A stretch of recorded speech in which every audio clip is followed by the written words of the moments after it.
जैसा करने को कहा है बिल्कुल वैसे ही करना, कोई गड़बड़ मत कर देना। हड़बड़ी में अक्सर तुम गड़बड़ कर देते हो और घबराने की बिल्कुल जरूरत नहीं है। यहाँ पर मैं संभाल लूंगी। तुम जानते हो ना हम गांव से शहर क्यों आए, इसीलिए आए हैं। और रकम थोड़ी मोटी है, ख्याल से जाना। सासू माँ ये ससुर जी से क्या बातें कर रही है, कुछ तो खिचड़ी पकड़ी इनके दरमियान। मैं रवि जी से कहती थी, रवि जी ही मेरी बात नहीं मानते थे। मुझे पता है सासू माँ गाँव से शहर कुछ ना कुछ करने आई है, मुझे रवि जी को बताना होगा और अब हमें सावधान रहना होगा। पुष्पा, मैं तो कहता हूँ कि तुम देख लो कहीं रवि गुस्सा ना करे। तुम मुझसे करवा तो रही हो, तुम जानती हो ना मुझसे ऐसे काम नहीं होते, कभी मैंने जिंदगी में ऐसे काम किए ही नहीं है। ये दोनों आखिर क्या बातें कर रहे हैं, कैसे पता लगाऊं? मुझे तब क्यूरियोसिटी जाग रही है, कर क्या रहे हैं ये दोनों? तभी रात में जाग रहे हैं। वो तो अच्छा हुआ कि मैं पानी पीने आ गई, वरना मुझे तो पता ही नहीं चलता कि यहाँ चल क्या रहा है। मैंने कहा है ना कुछ नहीं होगा, मुझ पे भरोसा रखो। हम गाँव से शायद क्यों आए, इसीलिए आए ना। पर जैसा मैंने करने को कहा है बिल्कुल वैसे करना, अपना दिमाग ज्यादा मत लगाना। तो हमेशा मेरा हर काम खराब कर देते हो। पर मुझसे नहीं होगा, मुझे बहुत घबराहट हो रही है। मुझे ऐसा लग रहा है कि रवि हमें पकड़ लेगा। अगर रवि ने पकड़ लिया तो वो हमसे नाराज हो जाएगा। क्या करूं, कैसे पता लगाऊंगी सासू माँ ससुर जी में चल क्या रहा है? मैं रवि जी से कहती थी, मैंने रवि जी से कहा था कि आपके माँ बाप अचानक हमारे घर आ गए, कुछ ना कुछ तो दाल में काला है। पर उन्होंने ये कह के टाल दिया कि नहीं, मम्मी पापा को हमारी याद आ रही होगी इसलिए आ गए होंगे। और मैं पागल भी मान गई। पर मुझे ऐसा लग रहा है सासू माँ ससुर जी कोई बड़ा कांड करने वाले हैं। कहीं हमारे घर में चोरी तो नहीं करने वाले?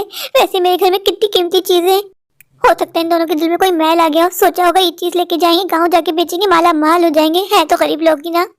गरीब लोगों का यही होता है, जब अमीरों के घर में आते हैं तो डाके चोरियां करने का सोचते हैं। मैं क्या करूं, अब कमरे में जाऊंगी, नींद तो मुझे आनी है नहीं, बस मेरा दिमाग यूं ही चलता रहेगा कि ये दोनों कर क्या रहे हैं।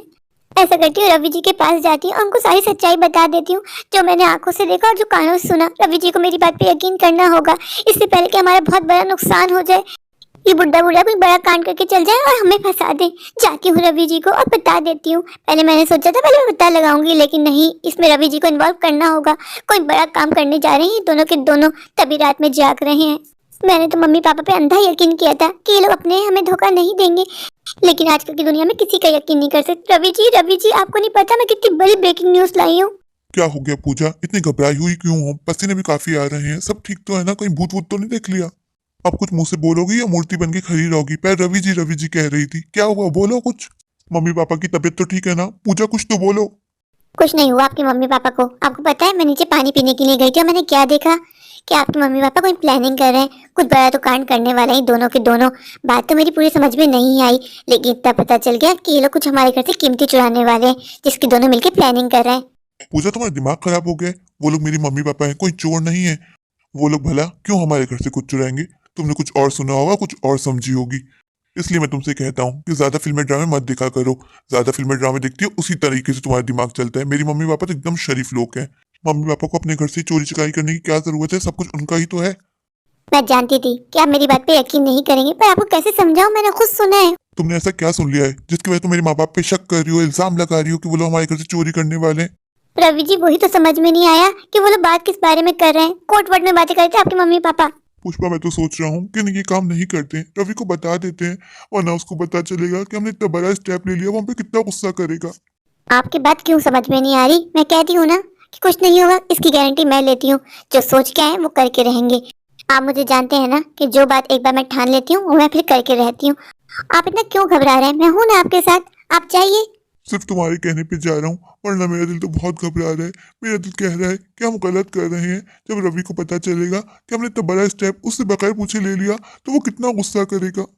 आप बार बार वही बात क्यों रिपीट किए जा रहे हैं, एक ही बात को दोहराए जा रहे हैं? कहा है ना कुछ नहीं होगा, रात हो जाएगी। जल्दी जल्दी रात में जाके वो काम निपटा के आए, इससे पहले कि बहू और रवि जाग जाए और मेरा सारा प्लान चौपट हो जाए। ठीक है, मैं तुम्हारे कहने पे जा तो रहा हूँ। तुम ध्यान रखना कि कोई मुझे ना देख ले। पता चला वापसी में कोई मुझे पकड़ ले तो मैं क्या जवाब दूंगा? सासू माँ ये चुपके चुपके आप और ससुर जी क्या खिचड़ी बना रहे हैं, आधी बात तो मैंने मालूम कर ली है। और आपको नहीं पता कि मैं पता लगा के रहूंगी कि चल क्या रहा है। इससे पहले कि मैं पता लगाऊं, आप खुद ही अपने मुंह से बता दीजिए कि आप मेरे घर से क्या चुराने वाली हैं। सोचें, अगर आपके बेटे को पता चलेगा कि उसकी माँ चोर है तो आपके बेटे को कैसा लगेगा जान के। इसलिए कह रही हूँ, सारी सच्चाई मुझे खुद आप बता दीजिए। बहू, शायद तुम भूल गई हो कि तुम मुझसे बात कर रही हो। मैं तुम्हारी सास हूँ, सास जो होती है ना माँ समान होती है।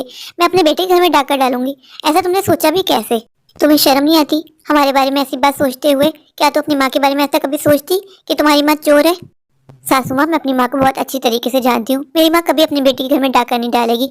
मुझे तो हैरत हो रही है आप पे कि आपने बेटे के पास रहने के लिए आई, और इतना बड़ा अगर देखा होगा तो आपकी नीयत खराब हो गई होगी। सोचा होगा यहाँ से महंगी महंगी कीमती चीजें चुरा लेंगे।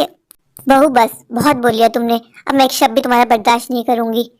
ये मेरे बेटे का घर है, यहाँ मुझे कुछ चुराने की जरूरत नहीं है, सब कुछ मेरा ही है।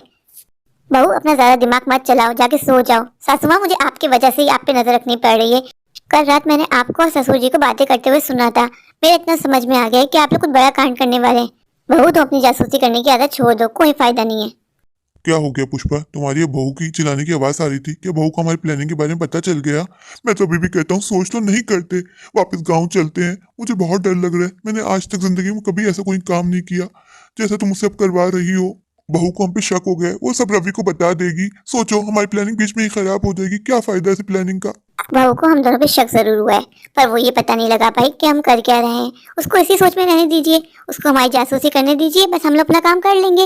अब आपने एक बार भी बोला ना कि आप ये काम नहीं करेंगे तो बिल्कुल अच्छा नहीं होगा। हम गाँव से शायद क्यों आए, अपना काम पूरा करने के लिए ना, और जब काम करीब है तो आप बोल रहे हैं कि हम नहीं करेंगे। तुम जानती हो अपनी बहू को, उसको हम पे शक हो गया है। अब वो पता लगा के रहेगी। जब हमारा प्लान वो एंड में खराब कर देगी तो क्या फायदा ऐसी प्लानिंग का? मैं तो कहता हूँ छोड़ देते, नहीं करते। अब तुम जाके सो जाओ, सुबह हो गई है, बहू के उठने का टाइम हो गया। दोनों को साथ देगी तो फिर उसको शक होगा हम दोनों पे। आज रात हमें ये काम पूरा कर देना है। तुम जाके सो जाओ, मैं तुम्हें बताऊंगी आगे करना क्या है।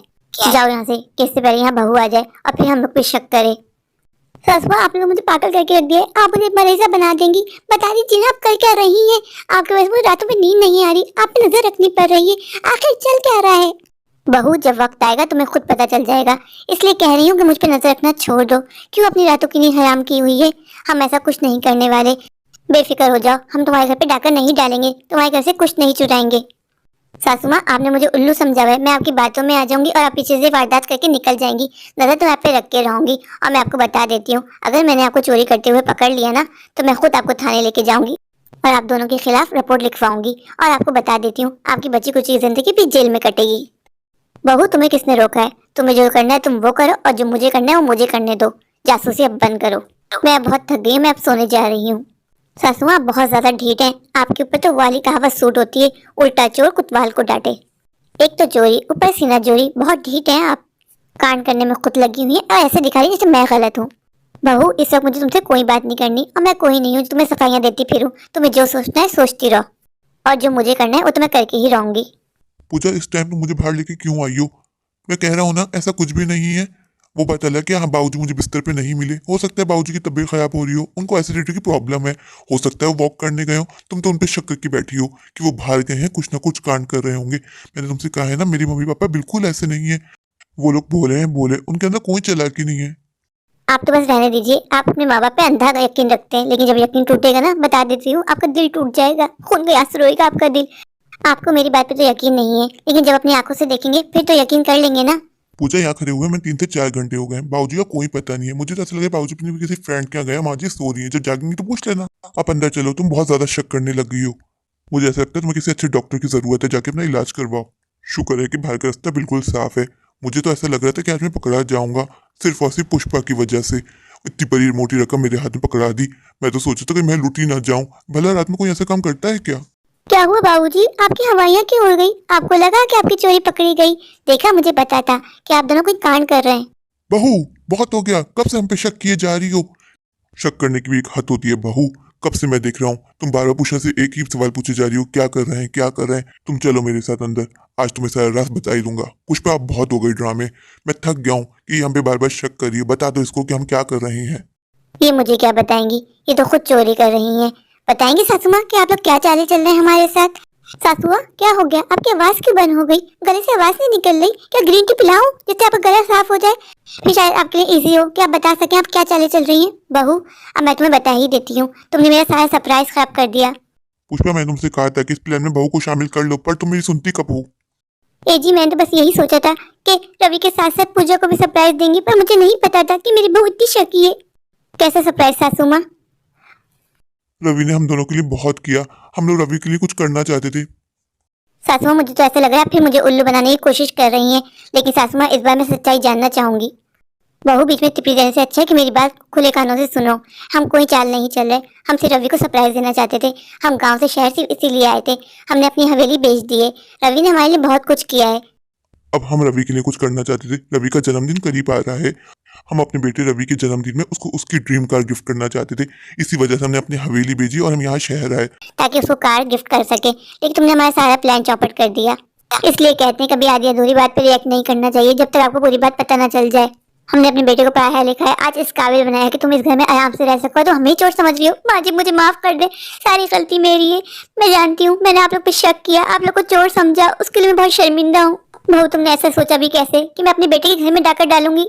वो तो मुझे अपनी परवरिश पे यकीन था कि मेरा बेटा तुम्हारी बातों में कभी नहीं आएगा, और वैसा ही हुआ। मेरे बेटे ने तुम्हारी एक ना सुनी। उसको पता था कि उसके माँ बाप चोर नहीं है। आइंदा किसी पे भी शक करने से पहले 100 बार जरूर सोच लेना बहू।